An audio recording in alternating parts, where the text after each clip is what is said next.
Bike ચોરી કરવા special ચાવી બનાવી અને 15થી વધુ સ્પ્લેન્ડર બાઇકની ચોરી કરી પોલીસે 4,65,000ના મુદ્દામાલ સાથે દીપક ઉર્ફે અર્જુન રઘુનાથ સિરસાટને ઝડપી પાડ્યો। સુરત શહેર ક્રાઇમ બ્રાન્ચે એક મોટા આંતરરાજ્ય વાહન ચોરીના ગુંડાને પકડી પાડવામાં સફળતા મેળવી છે। 25 વર્ષીય દીપક ઉર્ફે અર્જુન રઘુનાથ સિરસાટ, જે વન કી થીક તરીકે ઓળખાય છે, તેને 4,65,000ના 15 વાહનો સાથે ઝડપી પાડવામાં આવ્યો છે। આ આરોપી ખાસ કરીને હીરો સ્પ્લેન્ડર મોટરસાયકલની ચોરી માટે એક કી એટલે ચાવી બનાવી હતી અને આ એક ચાવીથી બાઇકનું લોક ખોલી અને તે સ્ટાર્ટ કરતો હતો। દીપક સિરસાટે સુરત શહેર અને તેની આસપાસના જિલ્લાઓમાં સુરત રેલવે સ્ટેશન, વલસાડ, તાપી અને મહારાષ્ટ્રના વિસ્તારોમાં 35થી વધુ બાઇક ચોરી કરી હતી। ક્રાઇમ બ્રાન્ચના સબ ઇન્સ્પેક્ટર વીસી જાડેજાની ટીમે ચોક્કસ બાતમીના આધારે સુરતના અડાજણ વિસ્તારમાં સરદાર બ્રિજ નીચેથી દીપકને ઝડપી પાડ્યો।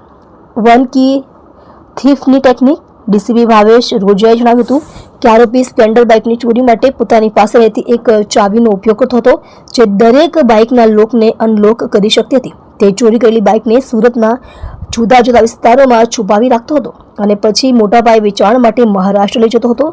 આરોપીનો ગુનાહિત ઇતિહાસ: દીપક સિરસાટ પર અગાઉ પણ 20થી વધુ ગુનાઓમાં ફરિયાદ નોંધાઈ ચૂકી છે। અઠવા લાઇન્સ, ઉમરા, સિંગણપુર, ચોક બજાર અને પુણા પોલીસ સ્ટેશનમાં તેમની સામે વિવિધ એફઆઈઆર નોંધાઈ છે। તે અલગ અલગ સ્થળોએ ફરીને પોલીસની પકડથી બચતો હતો। કબજે કરાયેલો મુદ્દામાલ: ક્રાઇમ બ્રાન્ચે કુલ 15 ચોરી કરેલી બાઇક કબજે કરી છે, જેની કુલ કિંમત રૂપિયા 4,65,000 થાય છે। આ બાઇકો જુદી જુદી જગ્યાએથી હાથ ધરાઈ છે, જેમાં સિંગણપુર, વલસાડ અને તાપી જિલ્લાઓના કેસ શામેલ છે। ગેરકાયદે ધંધો બંધ થયો: આ કેસ ક્રાઇમ બ્રાન્ચની કાર્યક્ષમતા અને સફળતા દર્શાવે છે।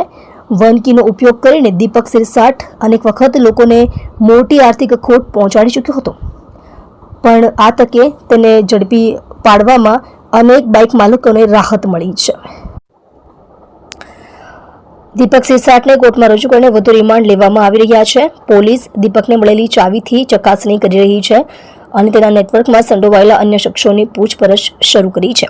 આ કિસ્સાઓ સુરત શહેરમાં મોટર બાઇક ચોરી ગુનાની ગંભીરતા અને તેના પર કડક પગલાં લેવાની જરૂરિયાતને રેખાંકિત કરે છે।